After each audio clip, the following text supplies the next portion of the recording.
Hello दोस्तों, नमस्कार। आपका उड़ान एग्रीकल्चर क्लासेज में स्वागत है। बहुत ही शानदार सेशन रहने वाला है। आज अपन बात करने होंगे भाई पशुधन सहायक भर्ती 2025 के लिए जो एलएसए एग्जाम नवीनतम पाठ्यक्रम के अनुसार आपकी तैयारी करवाई जा रही है। जो भी आपका सिलेबस बदला है तो इस बार अपने लिए खास तैयारी करवा रहे हैं, वो भी जबरदस्त। और राजस्थान का एकमात्र ऐसा प्लेटफॉर्म जहाँ आपको एक ही क्लास में सारे सब्जेक्ट जो आपका अ पोर्शन दे रखा है 50 नंबर का, 50 में से 50 को टारगेट करना है और बहुत ही अच्छी तरह से पूरी क्लास को एकदम एक ही क्लास में कवर करेंगे। बहुत ही शानदार, जिसमें आपका राजस्थान सामान्य ज्ञान में हो जाएगा भाई राजस्थान का भूगोल, राजस्थान का इतिहास, राजस्थान की कला एवं संस्कृति, फिर आपकी राजस्थान की राज्य व्यवस्था, फिर राजस्थान की अर्थव्यवस्था, फिर राजस्थान का करंट अफेयर्स, फिर दैनिक विज्ञान और फिर कंप्यूटर।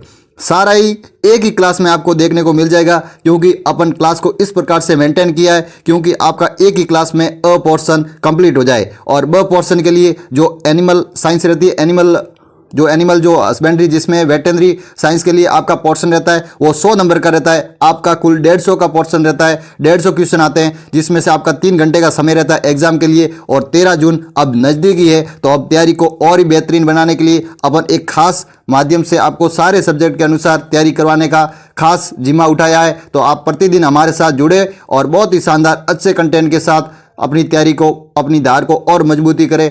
और एनिमल हस्बेंड्री की आज क्लास नहीं होगी, क्योंकि आज अपन राजस्थान जीके के 50 में से 50 अ भाग का पोर्शन कंप्लीट करेंगे। अगली क्लास में आपको एनिमल हस्बेंड्री देखने को मिल जाएगी और वो भी बहुत ही बेहतरीन क्लास करवाएंगे और बहुत ही शानदार क्लास करवाएंगे। पूरी क्लास लेंगे, आपके 150 में से 150 सवाल इस बार इस प्लेटफॉर्म पे आपको देखने को मिलेंगे, क्योंकि अपन एक तैयारी खास करवाने वाले हैं। और बहुत ही शानदार नवीनतम जो राजस्थान अधिनियम बोर्ड द्वारा नामित जो क्वेश्चन रहते हैं वो पोर्शन अपन लेंगे। लगभग 60 से 70% पुराने पेपरों के अकॉर्डिंग ही पूछा जाता है, तो वही क्वेश्चन आपको इस यूट्यूब चैनल पर देखने को मिल जाएंगे। एक बार क्लास लेते ही आपका एकदम रिवीजन हो जाएगा और अच्छे से तैयारी हो जाएगी।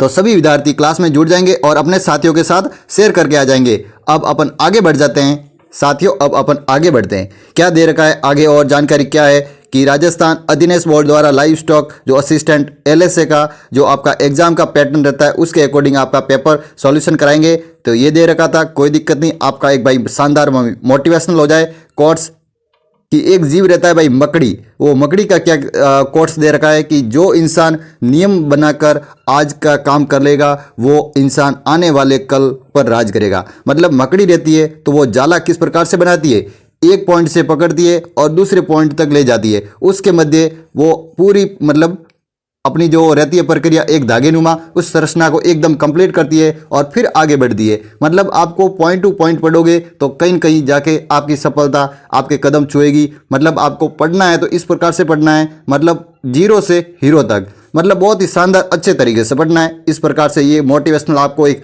बहुत ही शानदार भाई प्रेरणा का स्रोत होगा आपके लिए। देखो अब आपकी स्क्रीन पर पहला सवाल आज की क्लास का। पशुधन सहायक के लिए ये स्पेशल क्लास है और भी तमाम साथी जो एग्रीकल्चर से जुड़े हुए हैं वो भी साथी इस क्लास को देखना चाहे तो देख सकते हैं, उसमें कोई दिक्कत नहीं है। जैसे कि एग्रीकल्चर सुपरवाइजर वाला हो गया भाई, एओ वाला हो गया, डबल एओ वाला हो गया, और भी तमाम साथी जिसके अंदर ये भाई सारे सब्जेक्ट दे रखे हैं वो भाई इस क्लास को देख सकता है। क्योंकि अपन को क्लास के अंदर ऐसे क्वेश्चन नहीं देखने को मिलेंगे जिसमें आपके क्लास के मतलब बिना एग्जाम में आए हुए या बिना इंपॉर्टेंट ऐसे सवाल आपको इस यूट्यूब पर देखने को नहीं मिलेंगे। क्योंकि अपन क्लास को इस प्रकार से मेंटेन करने वाले हैं कि बहुत ही शानदार और ज़बरदस्त कंटेंट के साथ आपकी क्लास रहने वाली है। तो अब आपको पहले क्वेश्चन का आंसर बताना है। अपन देखते हैं पहला क्वेश्चन आपकी स्क्रीन पर। ध्यानपूर्वक प्रश्न को पढ़ो और फिर आंसर को राइट बताओ। ध्यानपूर्वक पढ़ लो, आपको टाइम पर थोड़ा समय भी दिया जाएगा ताकि आप आराम से पढ़ सको। देखो पहले का आंसर राइट बताओ भाई, तमाम बच्चे राइट बताओ। और आपकी प्लेलिस्ट भी बन रखी है, जो पशुधन सहायक की तैयारी करना चाहते हैं उनके लिए अपने एक अलग से प्लेलिस्ट बन रखी है इसी यूट्यूब चैनल के माध्यम से। तो उन प्लेलिस्ट को आप डाउनलोड कर सकते हो और उन वीडियो को भी आप एक बार आराम से थोड़ी स्पीड बढ़ाकर देख सकते हो ताकि आपका अच्छे से पूरा रिविजन हो जाए। तो तमाम वीडियो देख लेना इसी क्लास के बाद। एक बार तो ये क्लास देख लो और बाद में आप जाकर प्लेलिस्ट के माध्यम से देख लेना। आपको प्रत्येक दिन क्लास मिलेगी, 13 जून तक प्रत्येक दिन क्लास मिलेगी और आपके लिए जी तोड़ मेहनत करके बहुत ही शानदार अच्छे कंटेंट के साथ अपन क्लास आपको उपलब्ध करवाएंगे। तो पहले क्वेश्चन की ओर आगे बढ़ते हैं। पहला क्वेश्चन का आंसर हो जाएगा भाई ग ऑप्शन। 4th बी के अंदर राजस्थान का सबसे छोटा कृषि जलवायु खंड है। ऑप्शन नंबर क्या होगा, ग ऑप्शन होगा। सी ऑप्शन को मैं ऐसे राइट बता देता हूं, आपको सी करके राइट बता देता हूं। ग का मतलब आपको ए बी सी डी के अकॉर्डिंग आपको ऐसे आंसर दे दूंगा, कोई दिक्कत नहीं होगी ना आपको, तो आपको कोई दिक्कत नहीं होगी। तो फोर्थ बी हो जाएगा, राजस्थान का सबसे छोटा कृषि जलवायु खंड है। आपको कमेंट के माध्यम से यूट्यूब पर मतलब आपको कमेंट भी साथ में करना है, ताकि सेट के अंदर मेरे को पता लगे कि कौन कौन सही आंसर बता रहा है कमेंट सेक्शन के माध्यम से। तो पहले का ग करेंगे। अब अगले सवाल की ओर आगे बढ़ जाते हैं। अगला सवाल क्या कह रहा है भाई, ये भी बहुत ही जबरदस्त सवाल है भाई, बहुत ही शानदार सवाल है भाई, कि राजस्थान में आदिवासियों का क्लब वृक्ष किसे कहा जाता है। आदिवासियों का क्लब वृक्ष किसे कहा जाता है, आप कमेंट के माध्यम से बताओ। अच्छा सवाल है, ये भी बहुत ही शानदार प्यारा सा सवाल है। राजस्थान में आदिवासियों का क्लब वृक्ष किसे कहा जाएगा, जल्दी से देख के बताओ। तो ऑप्शन होगा first option he, A option को राइट करेंगे, महुआ हो जाएगा। मधुका लोगोफोलिया इसका बॉटनिकल नाम रहता है, जो राजस्थान का क्लब वृक्ष कहलाता है। और राजस्थान का क्लब आदिवासियों का क्लब वृक्ष तो महुआ हो गया, और राजस्थान का क्लब वृक्ष खेजड़ी को भी कहेंगे, खेजड़ी को कहेंगे, जिसका बॉटनिकल नाम रहता है प्रोसोपिस सिनेरिया, प्रोसोपिस सिनेरिया। बहुत ही शानदार अच्छा सवाल था। अब अगले सवाल का आंसर का राइट आंसर बताओ, जल्दी से देख के राइट आंसर को टिक मार लो। तीसरे का राइट आंसर बताओ कि निम्नलिखित में से कौन सा युग्म असुमूलित है भाई, सुमिलित करने का देर का है, और कौन सा असुमूलित है ये आपको बताना है, जल्दी से देख के बताओ। इधर जिले दे रखे, इधर वन्य जीव शुभंकर दे रखे, तो आपको एक जगह जिले दे रखे, एक वन्य जीव शुभंकर को एक दूसरे को मिलान करना था, तो जल्दी से देख के मिलान कर लो, कोई प्रॉब्लम नहीं होगी आपको। तो अलवर के अंदर क्या है भाई, अलवर के अंदर सांबर है, तो ये तो राइट हो रहा है पहला। दूसरा क्या कह रहा है, चूरू, शुरू में कृष्ण मर गए, ये भी सही हो रहा है।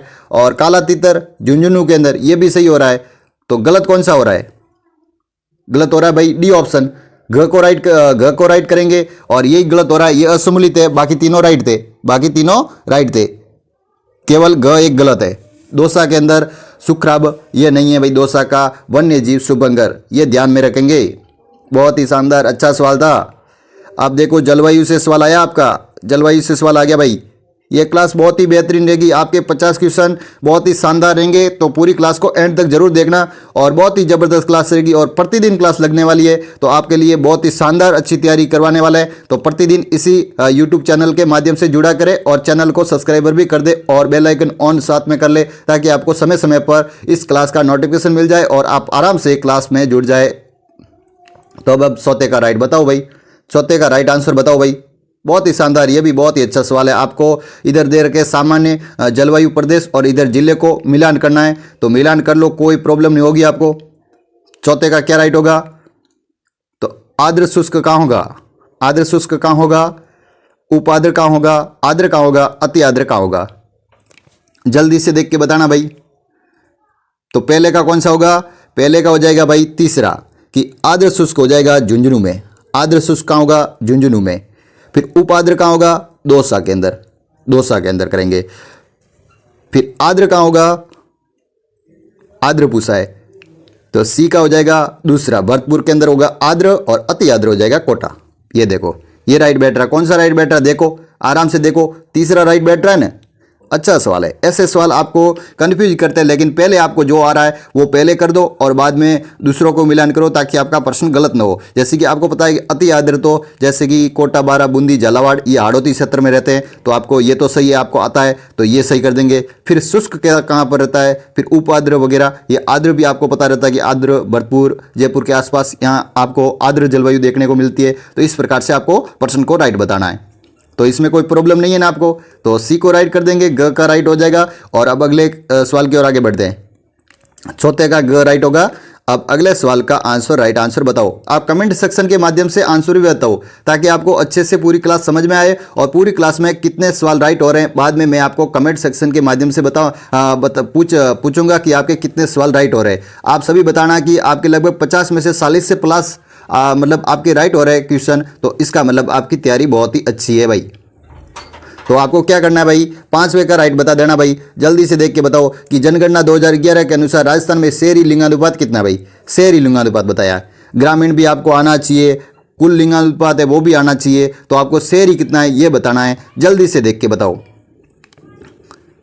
जल्दी से देख के बता दो। तो कितना हो जाएगा भाई, 914, 914 होगा भाई। ऑप्शन नंबर फर्स्ट ही राइट होगा, क्योंकि 914 शहरी लिंगानुपात है, ग्रामीण लिंगानुपात पूछे तो 933 हो जाएगा, और कुल लिंगानुपात पूछे तो 928 हो जाएगा। राजस्थान का शहरी लिंगानुपात 914 ध्यान में रखेंगे, और 933 होगा ग्रामीण लिंगानुपात, और कुल लिंगानुपात की राजस्थान का है तो 928 है। बहुत ही शानदार, अच्छा सवाल था। ऐसे सवाल आपको एग्जाम में देखने को मिलेंगे, इसलिए ये क्लास बहुत ही ज़बरदस्त रहने वाली है। इस क्लास को आप एंड तक पूरा ज़रूर देखना, क्योंकि आपको बहुत फ़ायदा करेगी ये क्लास। जब एग्ज़ाम होगा उस दिन मैं आपको पूछूंगा कि जो हम सीरीज चला रहे थे या जो भी अपन क्लास लगा रहे थे, तो उसके अकॉर्डिंग आपकी इस एग्ज़ाम के अंदर कितने सवाल देखने को मिले। मतलब आपके बहुत ही शानदार कंटेंट के माध्यम से क्लास चल रही है, तो आपको क्लास को एंड तक जरूर देख लेना, और बहुत ही शानदार प्रतिदिन लगने वाली क्लास है। अब सट्टे का राइट बताओ भाई, 6 का राइट आंसर बताओ। बहुत ही शानदार, अच्छा सवाल है कि जोधपुर जिले में स्थित खांगरिया खंगार स्थान कहाँ पर जो सफ़ेद सीमेंट के लिए कारखाना है भाई, सफ़ेद सीमेंट का कहाँ पर कारखाना है भाई, ये बताना। जोधपुर के अंदर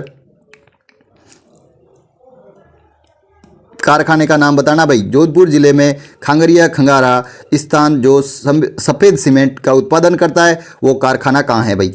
जेके white cement, Birla white cement, ASC limited और बिनानी एससीसी लिमिटेड, सॉरी कोई नहीं। अब सट्टे का राइट आंसर बताओ। तो बिरला वाइट सीमेंट जो जोधपुर के अंदर खांगरिया खंगार के स्थान पर सफ़ेद सीमेंट का कारखाना स्थित है भाई। तो ख ऑप्शन को राइट करेंगे, और बाकी तीनों गलत है। अब अगले सवाल की ओर आगे बढ़ जाते हैं। बहुत ही शानदार, अच्छा सवाल था भाई, बहुत ही ज़बरदस्त सवाल था। ये भी बहुत ही खास सवाल है भाई, मृदा से रिकॉर्डिंग है भाई कि नवीन जलवायु जलोढ़ मृदा का विस्तार राजस्थान के किस जिले में नहीं है भाई। जो नवीन प्रकार की जलोढ़ मृदा पाई जाती है राजस्थान के किस जिले में नहीं है, कौन सा जिला नहीं है वो बताना आपको, जल्दी से देख के बताओ कौन सा नहीं होगा। अलवर, भरतपुर, सवाईमाधोपुर या जोधपुर, कौन सा राइट होगा। तो जोधपुर के अंदर नवीन जलोढ़ मृदा नहीं पाई जाती, पूर्वी इलाकों में तो पाई जाती है, क्योंकि पूर्वी इलाके के हो गए भाई, अलवर हो गया, भरतपुर हो गया, सवाईमाधोपुर हो गया, जयपुर के अंदर भी। तो ये जो जिले रहते हैं इसके अंदर नवीन जलोढ़ मृदा पाई जाती है, और जोधपुर के आसपास जो जलोढ़ मृदा नहीं पाई जाती। तो जोधपुर को राइट कर दिया। तो अब अगले सवाल की ओर आगे बढ़ जाते हैं। अगला सवाल क्या कह रहा है, आप सभी कमेंट सेक्शन के माध्यम से बता दो। बहुत ही शानदार, अच्छा सवाल है भाई कि ओरई सिंचाई परियोजना का संबंध किस जिले से भाई। ओरई सिंचाई परियोजना का संबंध किस जिले से है, जल्दी से देख के बताओ, राइट आंसर को टिक मारो। ये भी बहुत ही खास सवाल है भाई, आपके लिए खास सवाल होगा, क्योंकि आपने पढ़ा होगा तो आपको आता होगा, नहीं पढ़ा है तो आपको सीखने को मिल जाएगा।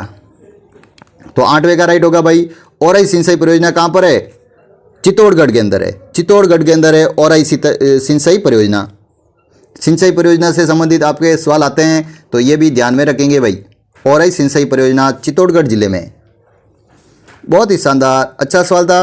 अब अगले सवाल की ओर आगे बढ़ जाते हैं। अगला सवाल क्या कह रहा है भाई, ये भी बहुत ही खास सवाल है भाई। क्या बताया जा रहा है कि घरों में जल संरक्षण हेतु बनाए गए कुंड को क्या कहा जाता है। जो कुंड बनाते हैं, जो घर के अंदर जो जल को संरक्षण करने के लिए, उसको क्या कहा जाता है, उसका आंसर बताओ भाई, कमेंट सेक्शन के माध्यम से बताओ। जो वर्षा जल का पानी रहता है, जो बारिश के अकॉर्डिंग, अब जो बारिश होगी जून जुलाई से स्टार्ट हो जाएगी, और जुलाई के भीतर अपने राजस्थान में जून 15 जुलाई के आसपास जो बारिश स्टार्ट हो जाती है, तो उसके बाद जो घर के अकॉर्डिंग जो अपन टाँका बनाते हैं, उस टाँके को ही कहा जाता है जल संरक्षण के लिए जो कुंड बनाया जाता है, इसे टाँका कहा जाएगा। क्या कहा जाएगा, टाँका कहा जाएगा। तो ख को राइट करेंगे, बाकी तीनों गलत थे, और बहुत ही शानदार अच्छा सवाल था। अब अगले सवाल की ओर आगे बढ़ते हैं। अगला सवाल क्या कह रहा भाई, ये भी बहुत ही अच्छा सवाल है कि निम्नलिखित में से कौन सा ऊर्जा का गैर परंपरागत स्रोत नहीं है भाई। गैर परंपरागत कौन सा पूछा है, गैर परंपरागत पूछा है, वो भी ऊर्जा का स्रोत नहीं है। कौन सा गैर परंपरागत जो ऊर्जा का स्रोत नहीं है, ज्वारीय ऊर्जा, सौर ऊर्जा, पवन ऊर्जा या अणु ऊर्जा, अणुशक्ति, इसमें से कौन सा नहीं है भाई, जल्दी से देख के बता दो, राइट आंसर को टिक मार लो। तो अणुशक्ति होगा। बाकी तीनों ऊर्जा है ये ध्यान में रह जाएगा, क्योंकि आपको वैसे ऑप्शन ध्यान में रखना है। ज्वारीय ऊर्जा, सौर ऊर्जा, पवन ऊर्जा, कौन कौन से गैर परंपरागत है या परंपरागत है, तो वो आपको आने चाहिए और आपको याद होना चाहिए, तभी आपको पता लगेगा। तो ये भी खनिज से संबंधित, ऊर्जा से संबंधित जो टॉपिक रहते हैं उसके अकॉर्डिंग सवाल था, तो ये भी आपको आना चाहिए भाई। ये देखो अगला सवाल क्या कह रहा है कि तेल शोधन कारखानों में खनिज तेलों के साफ करने के लिए खनिज का उपयोग किया जाता है भाई। किस खनिज का उपयोग किया जाता है ये बताना भाई। जो तेल वगैरह शोधन के रूप में कारखानों को खनिज तेलों के रूप में साफ करने के लिए किस खनिज का प्रयोग करते हैं, इसके बारे में बताओ। राइट आंसर को टिक मार लो भाई। राइट आंसर को तमाम बच्चे टिक मार लो। तो बेटोनाइट क्या होगा? बेटोनाइट होता है जिसके द्वारा तेल का शोधन के कारखानों के रूप में उपयोग लिया जाता है। बहुत ही शानदार, अच्छा सवाल था। ये क्लास को आप एक बार देख भी लिया ना, केवल प्रश्नों को भी देख लिया ना, पढ़ने की तो आवश्यकता क्या, एक बार दिमाग में छप जाएंगे और छप गए तो फिर आप एग्ज़ाम में आराम से करके आओगे, क्योंकि आपने एक बार क्लास को रिवीजन हो गया, क्लास के साथ रेगुलर जुड़ गए और प्रत्येक दिन आपको क्लास को देख लिया, तो आपको एग्ज़ाम के अंदर हुबहू सवाल देखने को मिल जाएंगे। एग्ज़ाम तक आपको डट कर मेहनत करनी होगी, हमारे साथ पढ़ना होगा, तब जाके कहीं ना कहीं आपका भला हो जाएगा भाई। एग्ज़ाम के अंदर आपका भी नई नाम हो जाएगा भाई। अगला सवाल क्या कह रहा भाई, यह भी बहुत ही अच्छा सवाल है कि निम्नलिखित में से कौन सा असंगत असत्य कथन है, ये छांटना है भाई। 4 ऑप्शन दे रखे, उसमें से कौन सा असत्य कथन है। सारे ऑप्शन पढ़ लो, आराम से पढ़ लो और फिर आंसर को, राइट आंसर बताओ कमेंट सेक्शन के माध्यम से। मेरे को कौन सा गलत होगा जल्दी से देख के बता दो। जल्दी से देख के राइट आंसर को टिक मारो। राइट आंसर क्या होगा? 12वें का राइट बताना भाई। तो ग ऑप्शन ही जो असंगत होगा, बाकी तीनों सही है। ग ऑप्शन 1 असंगत है, बाकी तीनों सही है। ध्यानपूर्वक देख लेना, आराम से देख लेना। ग ऑप्शन में गलत है।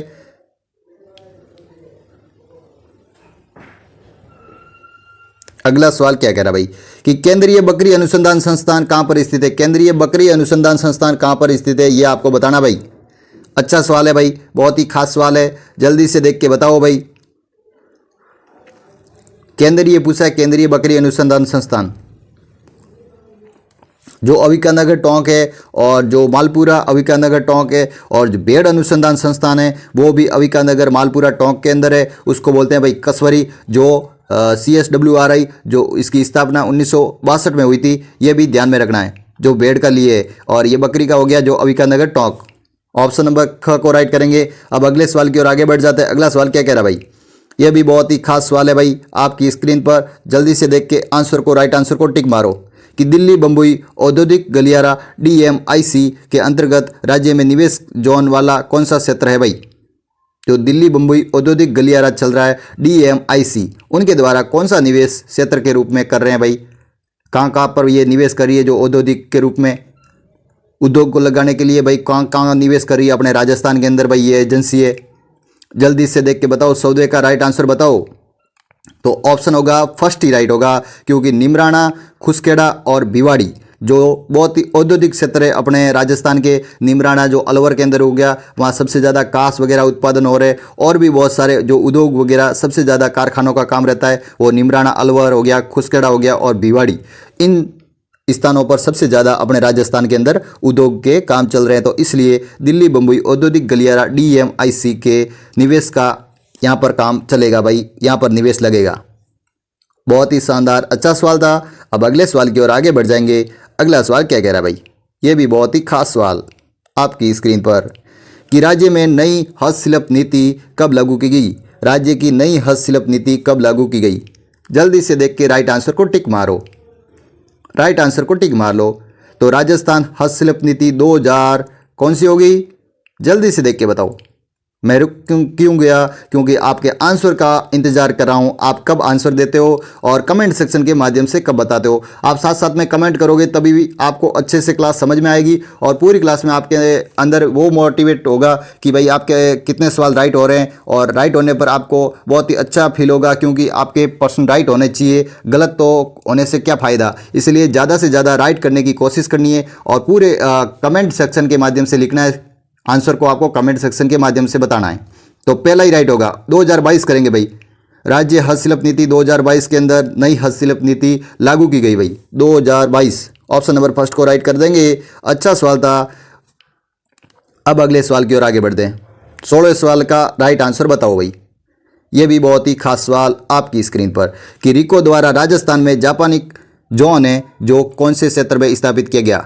जो रिको के द्वारा, रिको की स्थापना कब हुई, ये मैंने कल भी आपको क्वेश्चन कराया था भाई। तो रिको की स्थापना, आरएफसी की स्थापना, राजसिको की स्थापना, ये तमाम आपकी स्थापना आनी चाहिए। जो औद्योगिक क्षेत्र है इनका सवाल एक आध बन जाता भाई, एक आध सवाल बनता है। तो रिको की स्थापना कब हुई थी आप कमेंट सेक्शन के माध्यम से बताओ, नहीं तो आपको कल की क्लास देखनी पड़ेगी। उसके अकॉर्डिंग आपको याद होगा कि मैंने कौन कौन से सवाल के अकॉर्डिंग आपको तीनों ही बताए थे, रिको, राजसिको और आरएफसी।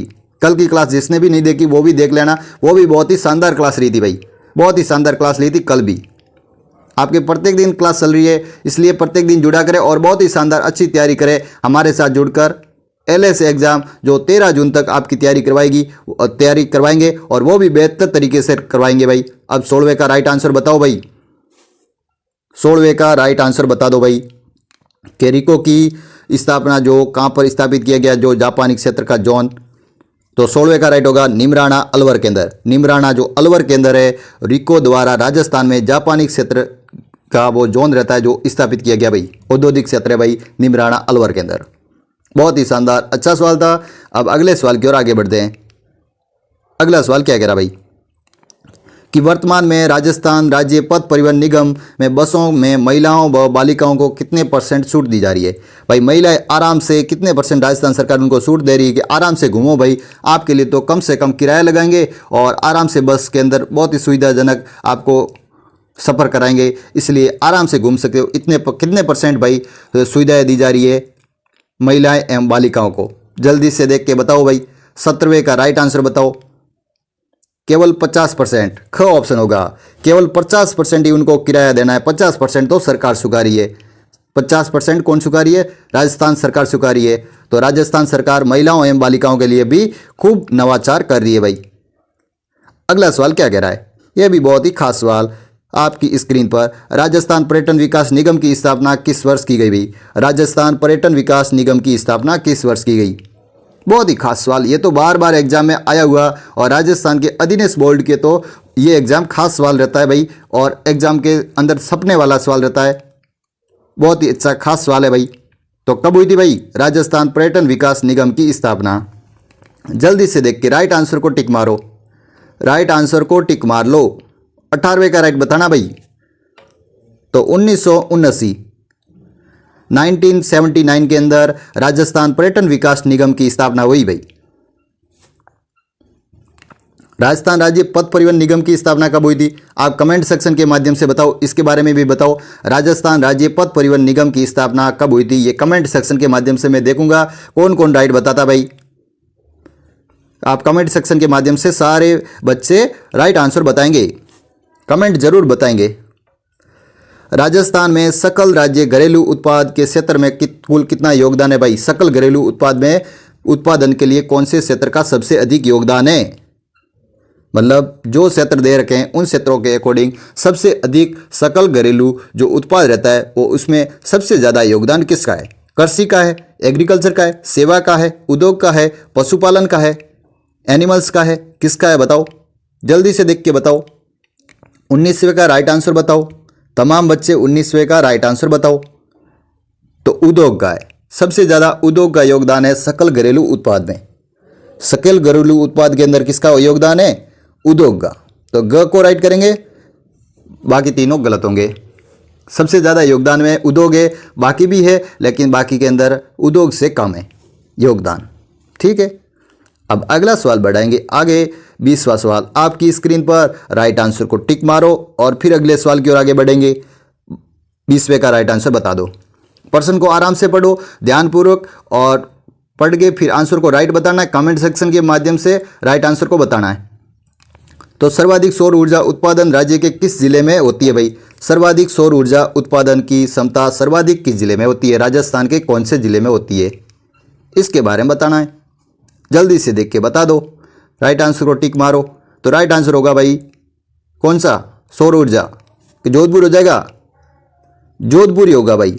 बल्ला बल्ला सोलर पार्क जोधपुर, जो जिसने विश्व में पहचान दिला दी, इतनी ऊर्जा क्षमता पैदा करता है, जो लगभग इसका आंकड़ा के अकॉर्डिंग बता दूं तो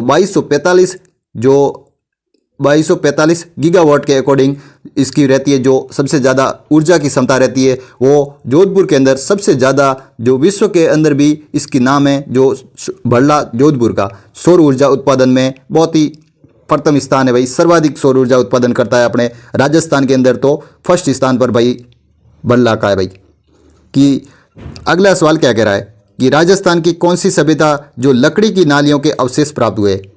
लकड़ी की बनी हुई नालियां, राजस्थान की ऐसी कौन सी सभ्यता है जहां लकड़ी की बनी हुई नालियां बनी हुई है भाई। जल्दी से देख के राइट आंसर को टिक मारो। सारे ऑप्शन देख लेना और फिर राइट आंसर बताना भाई। तो कालीबंगा होगा भाई। ये इतिहास से अकॉर्डिंग आगे भाई, इतिहास के सवाल आगे, अब इतिहास के हिस्ट्री के सवाल करेंगे अपन। तो कालीबंगा की खोजकर्ता कौन थे भाई। अमलानंद घोष थे। उत्खननकर्ता कौन थे। बीके लाल थे, बीके थापर थे। कब हुई थी उत्खननकर्ता की खोज। 1960-61 के मध्य हुई थी। कालीबंगा का प्राचीन नाम क्या है। काले रंग की चूड़ियाँ।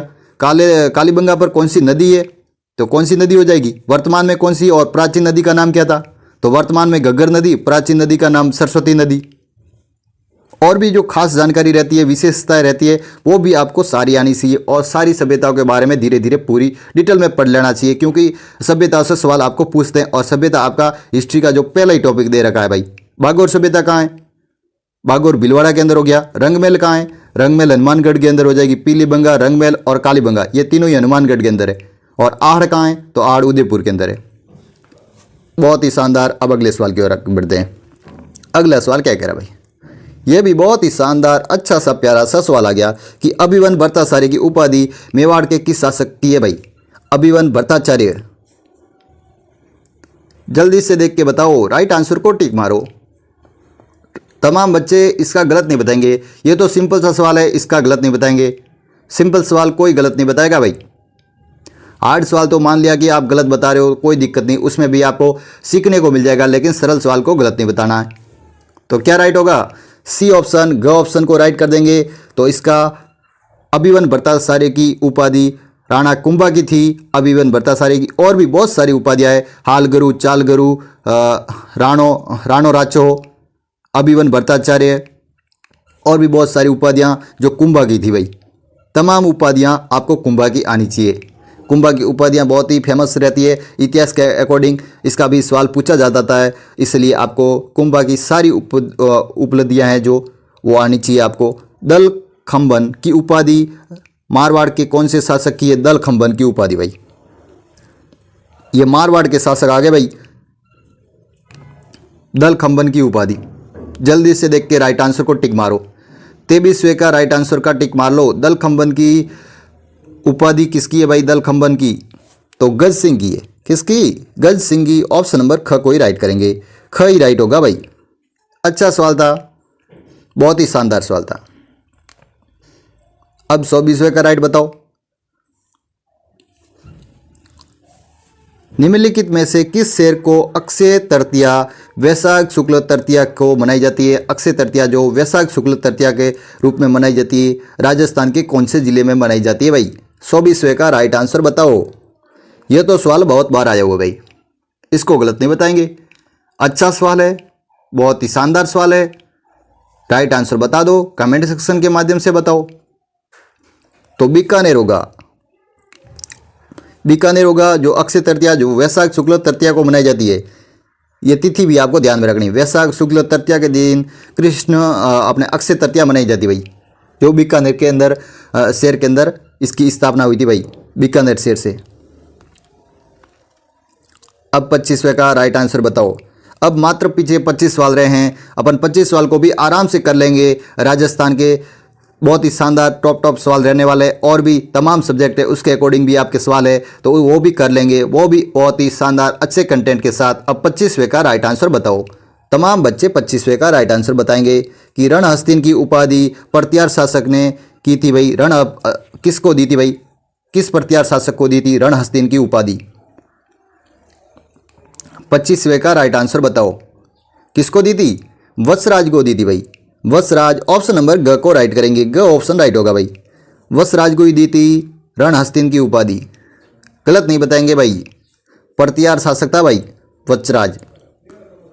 बहुत ही शानदार, अच्छा सवाल था, बहुत ही जबरदस्त सवाल। कि ढूंढाड़ में कछवाल वंश के प्रथम राजधानी कौन सी थी? ढूंढाड़ वंश की, कछवाल वंश की प्रथम राजधानी कौन सी थी भाई? जल्दी से देख के बताओ, राइट आंसर को टिक मारो। कछवाल वंश की राजधानी कौन सी थी? ढूंढाड़ के कछवाल वंश की प्रथम राजधानी कौन सी थी? प्रश्न को ध्यानपूर्वक पढ़ लेना और आराम से प्रश्न को राइट आंसर बता देना। तो कौन सी थी? दौसा थी। दौसा को ही राइट करेंगे, ग ऑप्शन को राइट कर देंगे। अच्छा सवाल है, बहुत ही खास सवाल है। अब 27वें सवाल की ओर आगे बढ़ते हैं। 27वां सवाल क्या कह रहा है? आपकी स्क्रीन पर राइट आंसर को टिक मारो। तमाम बच्चे राइट आंसर को टिक मार लो, फिर अपन आगे बढ़ेंगे। मोहम्मद गौरी व पृथ्वीराज चौहान तृतीय के मध्य तराइन का द्वितीय युद्ध कब हुआ? प्रथम और द्वितीय आपको दोनों ही आने चाहिए, और किसकी विजय हुई थी, किसकी हार हुई थी, ये भी आना चाहिए। इंपॉर्टेंट सवाल रहता है भाई, इंपॉर्टेंट सवाल रहता है। तो 1192 के अंदर मोहम्मद गौरी का द्वितीय युद्ध हुआ था, जिसमें प्रथम युद्ध भी 1191 में हुआ था, जो भी पृथ्वीराज चौहान और मोहम्मद गौरी के मध्य। प्रथम युद्ध पहली बार जो युद्ध हुआ उसमें पृथ्वीराज चौहान जीत गया, और दूसरी बार युद्ध हुआ जो 1192 के अंदर, उसमें मोहम्मद गौरी जीती थी। ये भी ध्यान में रखेंगे भाई, दूसरे युद्ध में मोहम्मद गौरी जीती थी और पहले में कौन जीता? पृथ्वीराज चौहान तृतीय। अच्छा सवाल। अब देखो अगले सवाल की ओर आगे बढ़ते हैं। अगला सवाल क्या कह रहा भाई? ये भी बहुत ही शानदार सवाल है कि निम्नलिखित में से किस युद्ध को काले गोरों का युद्ध कहा जाता भाई? काले और गोरों का युद्ध। एक और काले हैं, एक और गोरे हैं, उनका युद्ध किस युद्ध को कहते हैं? जल्दी से देख के बताओ भाई। 28वें का राइट आंसर बताओ। लग रहा है कि 1857 की क्रांति का सवाल है, तो जल्दी से देख के बता दो, काले और गोरों का युद्ध किस युद्ध को कहते भाई? सेलावास का युद्ध। सेलावास का युद्ध जो कब हुआ था भाई? जल्दी से देख के बताओ। इसके अंदर दे तो नहीं रखा, लेकिन सेलावास का युद्ध मैं आपको बता देता हूं भाई। 18 सितंबर 1857 की क्रांति के समय सेलावास का युद्ध हुआ था, और बिथोड़ा का युद्ध हुआ तो बिथोड़ा का 8 सितंबर 1857 की क्रांति के समय बिथोड़ा का युद्ध हुआ था। ठाकुर कुशाल सिंह, आपको याद है ना 1857 की क्रांति में बहुत ही शानदार 2 युद्ध हुए थे, बिथोड़ा का और सेलावास का, जिसे काले गोरों का युद्ध भी कहा जाता है। अब अगले सवाल की ओर आंसर दो। अगला 29वां सवाल को पढ़ो आराम से और आंसर को टिक मारो। ध्यानपूर्वक प्रश्न को पढ़ लो। पहले तो प्रश्न क्या बताया जा रहा है कि ट्रेंस कमीशन का संबंध किस किसान आंदोलन से है? ट्रेंस कमीशन का आयोग कौन से किसान आयोग से है भाई? ट्रेंस कमीशन किसके अंदर लागू हुआ था भाई? कौन से किसान आंदोलन हुआ उसके अंदर लागू हुआ? जल्दी से देख के बताओ। बिजोलिया किसान आंदोलन, बेंगू हो जाएगा, जाट हो जाएगा, या मेव किसान आंदोलन? कौन से किसान आयोग में ट्रेंस कमीशन लगा? ध्यानपूर्वक देखो और राइट आंसर को टिक मारो। राइट आंसर क्या होगा भाई? तो राइट आंसर होगा बेंगू किसान आंदोलन। बेंगू किसान आंदोलन। और बॉलविस समझौता वो भी बेंगू किसान आंदोलन के लगा, जो बेंगू किसान आंदोलन था उसके अंदर लगा था बॉलविस समझौता और ट्रेंस कमीशन। और जेंटलमैन एग्रीमेंट किस में बना था, वो किसके मध्य हुआ था, ये आपको कमेंट सेक्शन के माध्यम से बताना है। जेंटलमैन एग्रीमेंट समझौता वो किन के मध्य हुआ और कौन से किसान आंदोलन के मध्य हुआ था, ये भी आपको कमेंट सेक्शन के माध्यम से बताना। इसका मैं कमेंट देखता हूँ कौन कौन राइट आंसर बताता है। तमाम मैं बता दूंगा तो आप कमेंट नहीं करोगे, और आपको सीखने को क्या मिलेगा? फिर आपको कुछ ना कुछ तो भाई सीखने को मिलना चाहिए ना। कहीं कहीं आप ढूंढोगे, खपोगे और आंसर को बताओगे तो सीखोगे कुछ, तो आपको भी कमेंट सेक्शन के माध्यम से बताना है। अब 30वें का राइट आंसर बताओ। 30वें का राइट आंसर बताओ। तो एक ही आंदोलन का संबंध किस जिले से भाई? एक ही आंदोलन किस जिले में हुआ था, इसके बारे में बता दो। जल्दी से देख के राइट आंसर को टिक मारो। राइट आंसर को टिक मार लो। 30वें का राइट बताना भाई। सिरोही जिला। सिरोही जिला होगा। एक ही आंदोलन से संबंधित किस जिले से हैं? तो सिरोही जिले से। अच्छा सवाल था भाई, बहुत ही शानदार। अब 31वें सवाल की ओर आगे बढ़ते हैं। 31वां सवाल क्या कह रहा है आपकी स्क्रीन पर? 31वां सवाल, कि शुरू में हितकारिणी सभा की स्थापना कब हुई थी भाई। शुरू में हितकारिणी जो सभा हुई उसकी स्थापना किस वर्ष हुई भाई, इसके बारे में बताना भाई। स्थापना किसने की थी और कब की थी वो कमेंट सेक्शन के माध्यम से बताएंगे। शुरू में हितकारिणी सभा की स्थापना किसने की थी, तो स्वामी गोपाल दास ने की थी। स्वामी गोपाल दास, घ को ही राइट करेंगे, स्वामी गोपाल दास, ऑप्शन नंबर घ को ही राइट करेंगे। अच्छा सवाल था, बहुत ही शानदार प्यारा सा सवाल। अब 32वें सवाल की ओर आगे बढ़ते हैं। 32वां सवाल क्या कह रहा भाई कि राजस्थान संघ में किस रियासत को विलय के बाद संयुक्त राजस्थान का निर्माण हुआ। मतलब राजस्थान जो संघ था जिसके अंदर दूसरा जो था अपने एकीकरण के समय संघ जो, और वो एकीकरण के विलय के बाद विलय हुआ, उसके बाद संयुक्त राजस्थान का निर्माण कब हुआ, इसके बारे में बताना है। कोटा हुई, करौली, उदयपुर या बांसवाड़ा। 32वें का राइट आंसर बताओ तो क्या होगा भाई, सी ऑप्शन होगा उदयपुर। संयुक्त राजस्थान में कौन सी थी, उदयपुर थी। राजधानी भी उदयपुर बनी, उदयपुर। फिर चौथे में जयपुर बन गई थी भाई एकीकरण के समय। पहले में कौन थी, अलवर, दूसरे में कोटा और तीसरे में उदयपुर। बहुत ही शानदार अच्छा सवाल। अब 33वें का राइट आंसर बताओ कि कोलोतमाला नामक रचना किसकी है भाई। कोलोतमाला नामक रचना किसकी है, ध्यानपूर्वक देखो और राइट आंसर को टिक मारो। तो कोलोतमाला नामक रचना उदयन सूरी की है। किसकी है, उदयन सूरी की है। घ को ही राइट करेंगे भाई, उदयन सूरी की है। अच्छा सवाल था। अब अगले सवाल की ओर आगे बढ़ जाते हैं। अगला सवाल क्या कह रहा भाई, ये भी बहुत ही खास सवाल आपकी स्क्रीन पर। थोड़ा छोटा कर लेते हैं तो आप आराम से ऑप्शन को देख सकते हो। थोड़ा और छोटा कर लेते हैं, अब दिखेगा आपको। अब आपको स्क्रीन पर पूरा दिखता होगा और पूरा दिखेगा तब आप आंसर का टिक मारोगे, नहीं तो आपको क्या पता लगेगा कि कौन सा आंसर है नहीं है। 34वें का राइट आंसर क्या होगा, जल्दी से देख के राइट आंसर को टिक मार लो। 34वें का क्या राइट आंसर होगा कि चांद बावड़ी कहाँ है। इधर बावड़ियाँ दे रखी, इधर सूची दे रखे जिलों के अकॉर्डिंग। तो पहले तो आपको कौन सा रहा है कि नौलखा की बावड़ी कहाँ है, तो डूंगरपुर के अंदर है नौलखा की बावड़ी। तो ये तो राइट होगा भाई, ये तो आपको आ रहा है भाई, ये डूंगरपुर में होगा नौलखा की बावड़ी। रानी जी की बावड़ी आपको आ रहा है, रानी जी की बावड़ी कहाँ है, बूंदी के अंदर। ये भी आपको पता है कि बूंदी में रानी जी की बावड़ी। त्रिमुख की बावड़ी कहाँ है और चांद बावड़ी कहाँ है, तो चांद बावड़ी आपको फेवरेट सवाल है, ये तो आबानेरी दोसा के अंदर है। और त्रिमुखी बावड़ी कहाँ है, तो त्रिमुखी उदयपुर के अंदर है। क्या राइट आंसर बैठ रहा है, 34वें का कौन सा बैठ रहा है, तो ग बैठ रहा है राइट ऑप्शन।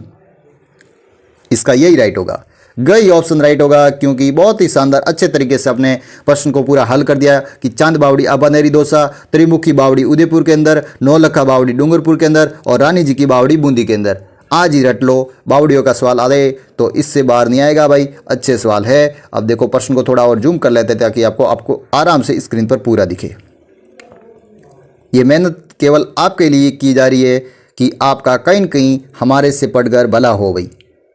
कि राजस्थान में धार्मिक आंदोलन में श्री गणेश करने का श्रेय किसे दिया जाता है, जो धार्मिक आंदोलन को चलाते थे वो, उसके लिए श्री गणेश मतलब सर्वप्रथम शुरुआत किसने की, धार्मिक आंदोलन की राजस्थान के अंदर। 35वें का राइट होगा संत धन्ना जी। संत धन्ना जी थे जिन्होंने धार्मिक आंदोलन की शुरुआत की राजस्थान के अंदर। श्री गणेश का मतलब सर्वप्रथम शुरुआत की। अगले सवाल का राइट आंसर बताओ। अगला सवाल क्या कह रहा भाई कि निम्न में से कौन से लोक देवता जो बरसात के देवता कहलाते हैं भाई, बरसात के लोक देवता कहलाते हैं, ऐसे कौन से देवता है। जल्दी से देख के राइट आंसर को टिक मारो। 37वें का राइट आंसर क्या होगा भाई, 37वें का राइट आंसर हो जाएगा मामादेव। मामादेव है जो लोक देवता, बरसात के लोक देवता माने जाते हैं। अच्छा सवाल है, बहुत ही खास सवाल है। अगले सवाल का आंसर बताओ भाई, बहुत ही शानदार सवाल कि जोधपुर के मेहरानगढ़ दुर्ग के बारे में किसे कहा जाता है, जिससे दुर्ग मतलब इस दुर्ग को निर्माण के लिए देवताओं और परियों और फरिश्तों द्वारा हुआ है भाई। ये किसने बताया, जोधपुर के मेहरानगढ़ दुर्ग के बारे में एक कहावत बताइए कि इस दुर्ग का निर्माण देवताओं, परियों और फरिश्तों द्वारा हुआ है, ये किसने बताया। बहुत ही अच्छा सवाल, बहुत ही शानदार सवाल। 37वें का राइट आंसर बता दो, तमाम बच्चे राइट आंसर बता दो। राइट आंसर क्या होगा? राइट आंसर हो जाएगा Rudyard Kipling. Rudyard Kipling first option ही राइट होगा। 37वें का फर्स्ट ऑप्शन राइट होगा। इन्होंने ही बताया भाई मेहरानगढ़ दुर्ग कहाँ है? जोधपुर में है। इसका निर्माण किसने करवाया था भाई? राव जोधा ने करवाया था। कब करवाया था? 1459 में करवाया था। किस पहाड़ी पर है? चिड़ियाकुंड पहाड़ी पर है। किसके आकृति की बनी हुई है? तो मयूर ध्वज आकृति की बनी हुई है। ये भी तमाम आपको चीजें आनी चाहिए। अब अगले सवाल की ओर आगे बढ़ जाते हैं। अगला सवाल क्या कह रहा भाई? ये भी बहुत ही अच्छा सवाल, आपको स्क्रीन पर पूरा दिख रहा है ना? देखो तो अब आराम से राइट आंसर बताओ कि रामदेव जी के बारे में कौन सा कथन सत्य है। आपको सत्य कथन बताना होगा। कथन दे रखे नीचे, ऐसे कोई दिक्कत नहीं है। आपको कथन दे रखे तो उसके अकॉर्डिंग आप बता दोगे। ए बी सी कौन सा राइट होगा भाई? 38वें का राइट आंसर बताओ। 38वां सवाल है भाई, आपकी स्क्रीन पर 38वां सवाल, राइट आंसर टिक मारना है। तो रामदेव जी को कृष्ण का अवतार मानते हैं? क्या मानते हैं? यस मानते हैं। रामदेव जी का जन्म जैसलमेर में हुआ था? क्या जैसलमेर में हुआ था? गलत है, क्योंकि उड़ कश्मीर शिव तहसील बाड़मेर के अंदर हुआ था। तो ये दूसरा गलत होगा। तीसरा क्या है? रामदेव जी का प्रमुख मेला भाद्रपद शुक्ल द्वितीया को भरता है। क्या भरता है? यस भरता है। तो कौन सा राइट बैठ रहा है? राइट ऑप्शन बैठ रहा है पहला और तीसरा, मतलब ए और सी। ए और सी को राइट करेंगे। और सत्य कथन पूछा था तो सत्य कथन को ए और सी को राइट कर देंगे। बाकी दूसरा एक गलत है। 3 दे रखे थे, दूसरा एक गलत है, क्योंकि मैंने बता दिया कि रामदेव जी का जन्म भाई उड़ कश्मीर शिव तहसील बाड़मेर के अंदर हुआ था। और रामदेव जी की जो मेला बढ़ता है भाद्रपद शुक्ल द्वितीया से एकादशी के मध्य बढ़ता है। और कहाँ पर बढ़ता है? रूणीसा पोखरण जैसलमेर के अंदर बढ़ता है भाई। रूणीसा पोखरण। रामदेव जी के जो भक्त होते हैं वो रामदेवरा जाते हैं भाई। और रामदेव जी की जो मुंह बोली बहन थी वो कौन थी? आप कमेंट सेक्शन के माध्यम से बताओ भाई, मुंह बोली बहन कौन थी भाई? अब 39वें का राइट आंसर बताओ। 39वां क्या कह रहा है कि गेर किस क्षेत्र का प्रसिद्ध लोक नृत्य है भाई? गेर जो किस क्षेत्र का प्रसिद्ध लोक नृत्य है? 39वें का राइट आंसर बता दो। गेर कहाँ पर किया जाता है? राजस्थान में किस क्षेत्र का है? और जिले के विशेष के रूप में भी पूछ ले तो जिला भी साथ में बता देना, कोई परेशानी नहीं है। कोई प्रश्न में परेशानी नहीं है तो आराम से बता दो। तो मेवाड़ का तो क्षेत्र के अकॉर्डिंग हो जाएगा और जिला हो जाएगा तो बाड़मेर जिले के आसपास जो कांगड़ा क्षेत्र है यहाँ की प्रसिद्ध जो गेर नृत्य किया जाता है। और गेर का प्रमुख श्रेय किसे दिया जाता है? आप कमेंट सेक्शन के माध्यम से बताना भाई। मेवाड़ और बाड़मेर क्षेत्र हो जाएगा। ग ऑप्शन राइट करेंगे। अच्छा सवाल था, गलत कोई नहीं बताएंगे भाई। आपको क्लास कभी धीमी लग रही है तो आप स्पीड में भी बढ़ा के देख सकते हो, लेकिन क्लास को पूरी देखना है। जब पूरी देखोगे तभी आपका अच्छा खासा रिवीजन होगा और पूरी क्लास देखोगे तभी आपको कहीं न कहीं समझ में आएगा। और पूरे मतलब सब्जेक्ट के अकॉर्डिंग आपके सवाल रहते हैं तो पूरी सब्जेक्ट आपको एक ही क्लास में कवर होगी। आपको पूरी क्लास तो देखनी ही पड़ेगी, क्योंकि आपका पीछे पोर्शन भाई पॉलिटी बसा है और भी सब्जेक्ट रहते हैं वो भी बसे, वो भी अपन लाने की कोशिश करेंगे। और जो भी सब्जेक्ट के अंदर जो आज क्लास में नहीं मिलेंगे वो अगली क्लास में भी करवाने की कोशिश होगी कि अगली क्लास में आपको भाई जो भी सब्जेक्ट के अंदर जो क्लास के अंदर जो मतलब सब्जेक्ट है उसके अकॉर्डिंग क्वेश्चन नहीं मिल रहे तो अगली क्लास के अकॉर्डिंग आपको सवाल और भी करवा दिए जाएंगे। आप चिंता ना करें, क्योंकि आपको आज क्लास के अंदर भाई 50 क्वेश्चन है और आपको थोड़े राजस्थान जीके के ज़्यादा क्वेश्चन रख लिए तो उसमें क्या हुआ कि भाई कंप्यूटर के और साइंस के सवाल थोड़े नहीं रहे। तो अगली क्लास जब भी होगी तो उसके अंदर भाई साइंस के भी और कंप्यूटर के भी सवाल आपको ऐड कर लेंगे ताकि आपको पूरी क्लास आराम से पूरी समझ में आ जाए। तो उसमें कोई परेशानी नहीं होगी ना आपको। तो अब अगले सवाल का आंसर बता दो। 40वें का राइट आंसर बता दो। 40वें का तमाम बच्चे राइट आंसर बता दो। इनमें से कौन सा असत्य कथन है भाई? असत्य कथन कौन सा है? एक ही असत्य कथन होगा, बाकी तीनों सही होंगे। बाकी तीनों सही होंगे तो एक को गलत बताना है। कौन सा है भाई? अलगुजा तत्वाद्यंतर है, ये एक बांसुरी की तरह होता है, ये गलत है। पहला ही गलत हो गया भाई। क्या आगे पढ़े भाई, पहला ही गलत हो रहा है भाई। बाकी पीछे देख रहते हैं कि खंजरी एक ढप लघु आकार का ढप की तरह जो चमड़ा से मढ़ा होता है, बिल्कुल सही है, बिल्कुल सही है। दूसरा सही है। तीसरा क्या है? संघ एक होली के अवसर पर बजाया जाता जो अवंध वाद्य यंत्र है भाई, बिल्कुल अवंध वाद्य यंत्र होता है भाई, संघ है, तो ये भी सही है। और सनई एक मांगलिक अवसर पर वाद्य यंत्र जो सिलम के आकार की होती है और जो शीशम व सागवान की लकड़ी की बनी होती है। बिल्कुल, ये भी राइट है। तो पहला एक गलत हो रहा था, बाकी तीनों सही है। तो कोई परेशानी नहीं ना, तो पहले को राइट बता दो और फिर अपन आगे बढ़ जाते हैं। बहुत ही अच्छा सवाल था, बहुत ही शानदार सवाल था। ऐसे सवाल आपको एग्जाम में देखने को मिल जाएंगे। हल्के में मत लेना भाई, क्लास को हल्के में मत लेना। कोई क्लास को हल्के में नहीं रहेगा कि ऐसे सवाल सर पढ़ा रहे हैं तो इसमें से क्या आएगा भाई। लेकिन आपको राजस्थान अधिनेश बोर्ड के जो नामित जो पेपर रहते हैं उसके अकॉर्डिंग आपको लगभग 60 से 70% जो पोर्शन देखने को मिल जाएगा, वही पेपर में छपेंगे 100%। आज भी कह रहा हूँ कि आप इस क्लास को पूरी देखोगे तब आपको पता लगेगा कहीं न कहीं कि आपका इस एग्ज़ाम से कितना फ़ायदा हो रहा है। वो आपको पूरी क्लास देखने पर ही पता लगेगा, पहले नहीं पड़ेगा। क्योंकि आपको पूरे सवाल देखोगे तब पता लगेगा भाई कौन सा सवाल सर पढ़ा रहे हैं और कहाँ से सवाल आ रहा है। तो राजस्थान में घुमेश्वर मेला कहाँ पर आयोजित होता है? राजस्थान का घुमेश्वर मेला कहाँ पर आयोजित होता है, इसके बारे में बताना है। बहुत ही शानदार, अच्छा सवाल है भाई। तो घुमेश्वर मेला कहाँ पर आयोजित होता है, जिले का नाम बता देना है। सवाई माधोपुर, अलवर, डूंगरपुर, उदयपुर। अब मात्र 10 सवाल रहे हैं, ज़्यादा समय नहीं लेंगे, 10 से 15 मिनट लेंगे। और क्या लेंगे ज़्यादा से ज़्यादा, आपका कितना समय, मतलब वो जो भी पढ़ा रहे जिसके अंदर समय का फायदा ही हो रहा है।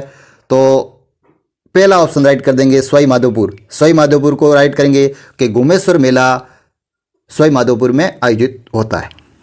क को राइट कर देते हैं। अच्छा सवाल है। अब अगले सवाल की ओर आगे बढ़ते हैं। अगला सवाल क्या कह रहा है कि अबुझ सावे का दिन कौन सा होता है भाई। अबुझ सावे का दिन कौन सा होता है? अक्षय तृतीया होती है कि चैत्र शुक्ल तृतीया होती है, कार्तिक कृष्ण चतुर्थी होती है, भाद्रपद शुक्ल द्वितीया होती है। कौन सी होती है? अबुझ सावे के दिन कौन सा दिन होता है, कौन सी तिथि होती है? तिथि का नाम बताना है, जल्दी से देख के बताओ। 42वें का राइट आंसर बताओ क्या होगा भाई। अक्षय तृतीया होगी भाई। अक्षय तृतीया कहाँ पर मनाई जाती है, जिसकी स्थापना कहाँ पर हुई थी? बीकानेर में हुई थी। पहले क्वेश्चन करवा रखा है। और अबुझ सावे के दिन की कौन सा शुरुआत होता है? तो अक्षय तृतीया के दिन की शुरुआत होती है अबुझ सावे से। इसके बारे में ध्यान में रखना है। अब 43वें का राइट आंसर बताओ। बहुत ही खास सवाल आपकी स्क्रीन पर, अच्छा सा खासा सवाल, एग्जाम में सपने वाला सवाल कि निम्नलिखित में से कौन सा असुमिलित है? असुमिलित है। इधर आपको ख्याल वगैरह दे रखी है, कौन सी ख्याल से कौन से संबंधित है, व्यक्ति का नाम बताना है भाई। रमत के लिए सेतराम है, कुशामनी ख्याल के उमराज है, तमाशा वासुदेव है, ये ब को हटा देते हैं, और वासुदेव है, या तुरा कलंक के लिए जय दयाल सोनी है। तो कौन सा असंगत है? बाकी तीनों सही होंगे भाई, बाकी तीनों सही होंगे, ये बता देता हूँ। एक को आपको असंगत बता देना भाई। तो क्या राइट होगा भाई, असंगत कौन सा होगा और सही हो कौन से होंगे? तो पहला ही राइट असंगत कर लेते हैं, क्योंकि बाकी तीनों तो राइट है। क्योंकि कुशामनी ख्याल उमराज है, तमाशा वासुदेव है, तुरा कलंकी जय दयाल सोनी है, ये तीनों राइट बैठ रहे हैं। रमत एक गलत है। रमत कहाँ की प्रसिद्ध है बता दो? बीकानेर और जैसलमेर की प्रसिद्ध है। कुशामनी ख्याल कहाँ की है? तमाशा कहाँ की है? तुरा कलंकी कहाँ की है? आप कमेंट सेक्शन के माध्यम से बताओ। आपको वैसे मैं दोनों का बता देता हूँ, एक का आपको कमेंट सेक्शन के माध्यम से बताना। तुरा कलंकी कहाँ की है? दौसा की है। तमाशा कहाँ का है? जयपुर का है। कुशामनी ख्याल कहाँ की है? ये आपको कमेंट सेक्शन के माध्यम से बताना है, क्योंकि कुशामनी ख्याल के जो लस्सी राम थे और इसका सवाल बहुत ही खास बनता है, ये आपको आना चाहिए। आप कमेंट सेक्शन के माध्यम से बताओ कुशामनी ख्याल किसकी थी? लस्सी राम की थी। अच्छा सवाल था। अब देखो अगले सवाल की ओर आगे बढ़ जाते हैं। अगला सवाल क्या कह रहा भाई कि राठौड़ों की कुल देवी नागणेशी माता की मूर्ति नागाना गांव के जोधपुर के किस शासक के समय स्थापित करवाई भाई? नागाना गांव में किस शासक के समय स्थापित करवाई भाई नागणेशी माता की मूर्ति, जो राठौड़ों की कुल देवी भाई? राठौड़ों की कुल देवी नागणेशी माता की नागाना गांव के जोधपुर के किस शासक के समय स्थापित करवाई? शासक का नाम बताना है आपको। 44वें का राइट आंसर बताओ। तमाम बच्चे राइट आंसर बताओ। राव दुहड़ के समय भाई स्थापित करवाई थी। तो कौन सा राइट होगा? ख ऑप्शन को राइट कर देते हैं, फिर अपन आगे बढ़ेंगे। अच्छा सवाल था भाई, बहुत ही खास सवाल है। आपको फेमस नाम सुनते ही आप वैसे कि मालदेव होगा, जोधा होगा, चंद्रसेन होगा, नहीं, इसका ख ऑप्शन राइट होगा। ध्यान से देख लेना। आपको नहीं आ रहा तो आप स्क्रीनशॉट भी खींच सकते हो, और आपको और भी कहीं मतलब देखनी है इस पीडीएफ के माध्यम से तो आप इस क्लास को डाउनलोड भी कर सकते हो, और पीडीएफ के माध्यम से देखनी हो तो आपको टेलीग्राम ज्वाइन करना पड़ेगा। तो टेलीग्राम के जरिए आपको पीडीएफ मिलेगी, वीडियो कंटेंट मिलेगा, नोट्स भी मिलेंगे, फ्री में आपको वहाँ पर एमसीक्यू क्विज रहती है वो भी करवाते, वो भी देखने को मिलेगी, सब फ्री में मिलेगा। टेलीग्राम चैनल ज्वाइन कर लो, आपको मिल जाएगा वहाँ। टेलीग्राम चैनल आपको कहाँ मिलेगा भाई? डिस्क्रिप्शन चैनल में मिलेगा।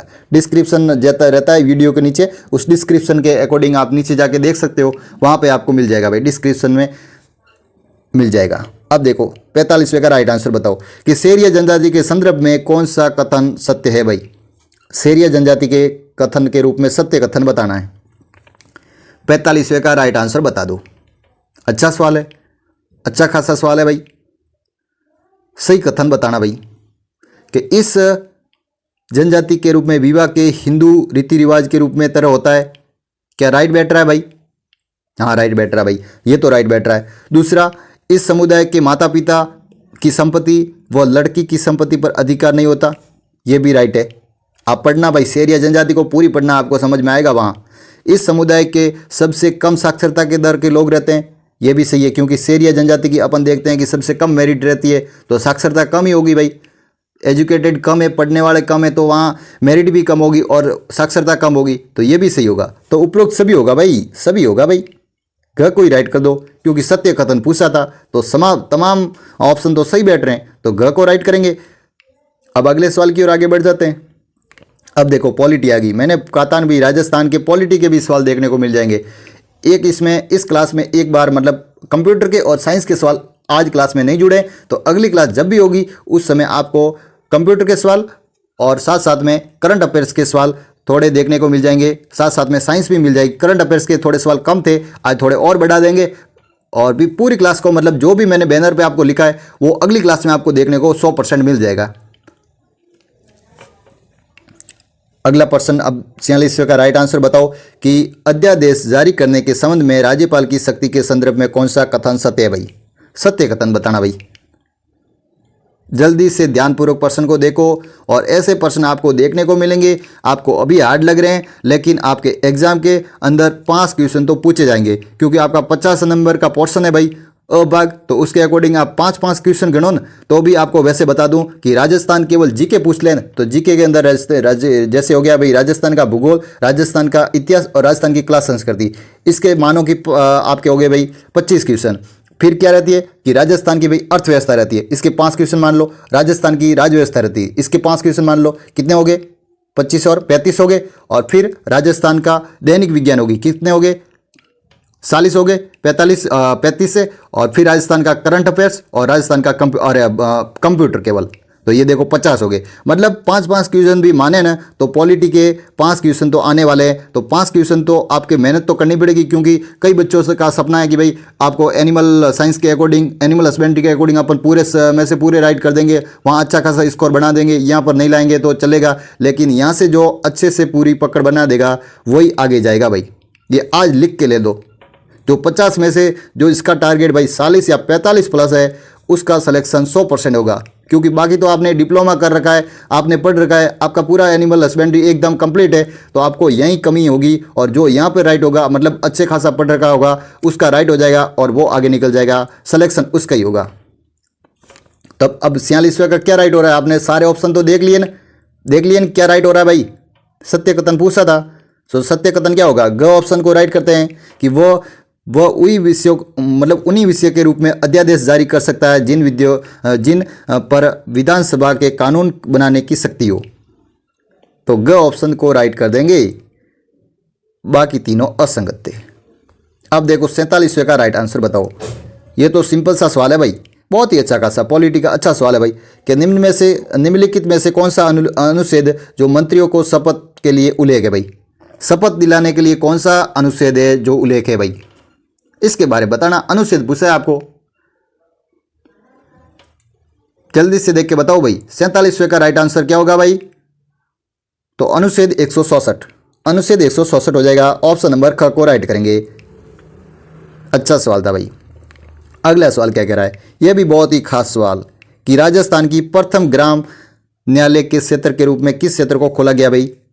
प्रथम ग्राम न्यायालय को किस क्षेत्र में खोला गया है भाई? राजस्थान के कौन से क्षेत्र में खोला गया है? फलोदी, जोबनेर, मंडोर या बस्सी? कहाँ पर खोला गया है? जल्दी से देख के बताओ। तो बस्सी जयपुर के अंदर होगा या बस्सी चित्तौड़गढ़ के अंदर होगा? ये कमेंट सेक्शन के माध्यम से बताना मेरे को। लेकिन बस्सी के अंदर खोला है, राजस्थान का प्रथम ग्राम न्यायालय का क्षेत्र खोला गया है। ग ऑप्शन को राइट करेंगे। अब अगले सवाल की ओर आगे बढ़ते हैं। अब मात्र 2 सवाल आपकी स्क्रीन पर रहेंगे, फिर अपन क्लास को एंड करेंगे और आपको खास जानकारी भी क्लास के लास्ट में दे देंगे, तो क्लास को एंड तक जरूर देख लेना। तो ग्राम सभा की अध्यक्षता कौन करता है भाई? ग्राम सभा की स्थापना कौन करता है?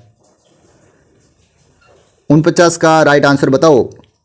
ग्राम सभा रहती है अपने गांव के अंदर, क्या रहती है? ग्राम सभा। तो उसकी अध्यक्षता कौन करता है? वार्ड पंच कर देता है, सरपंच करता है, उप सरपंच करता है या ग्राम सेवक करता है? कौन करता है भाई? अपने ग्राम पंचायत रहती है, ग्राम पंचायत में जो वकालत रहता है, अध्यक्षता करता है, सबको निर्देश देता है, सबको काम करने का कहता है, वो कौन करता है? सरपंच करता है। कौन करता है भाई? सरपंच। पंचों के पंच सरपंच, वही करता है ग्राम सभा की अध्यक्षता। अच्छा सवाल था, बहुत ही खास सवाल था। ऐसे ही सिंपल सवाल पूछे जाएंगे, ऐसा नहीं है कि भाई पॉलिटी के हार्ड क्वेश्चन आएंगे। राजस्थान के बहुत ही सिंपल से सवाल रहते हैं। राज्यपाल को शपथ कौन देता है? कौन से अनुच्छेद में शपथ लेते हैं? कब उनका पद ग्रहण कर लेते हैं? कौन से अनुच्छेद में उनको इस्तीफा वगैरह जो भी रहते हैं? मुख्यमंत्री को कब शपथ दी जाती है? कौन से अनुच्छेद में वो कर्तव्य पालना करते हैं? ऐसे सवाल आपको पूछे जाते हैं। तो नॉर्मल मतलब पॉलिटी आएगी। ऐसा नहीं है कि आपको हार्ड से हार्ड प्रश्न लाते हैं और हार्ड से हार्ड प्रश्नों को पढ़ना है, ऐसे प्रश्न नहीं लाएंगे। बहुत ही सिंपल सवाल लाएंगे और अच्छे खासे सवाल लाएंगे जो आपको एग्जाम के अंदर प्रत्येक दिन देखोगे तो आपको एग्जाम के अंदर सपने को छपे हुए मिल जाएंगे। तो आप 50 सवाल का राइट आंसर बता दो कि SR महेश्वरी के अनुसार राज्य में प्रशासन की धुरी में किंग पिन है, कौन सा है भाई? जल्दी से देख के बताओ। ये भी सवाल बहुत ही अच्छा खासा आया हुआ सवाल है, इसलिए मैंने आपके अंदर ऐड कर लिया भाई क्लास के अंदर। तो बहुत ही खास सवाल था। तो राइट आंसर क्या होगा कि मुख्य सचिव। मुख्य सचिव थी भाई SR महेश्वरी। कौन थी? मुख्य सचिव, जो राज्य प्रशासन की धुरी थी, किंग पिन भी कहा जाता था। बहुत ही अच्छा सवाल, कोई दिक्कत नहीं। ख ऑप्शन को राइट कर देंगे, बी इसका राइट होगा। अब देखो आगे और क्या जानकारी आपके लिए ये बता देते हैं। जो भी भाई अपने टेलीग्राम चैनल से जुड़ना चाहे तो अपन टेलीग्राम पर क्या खास दे रहे हैं?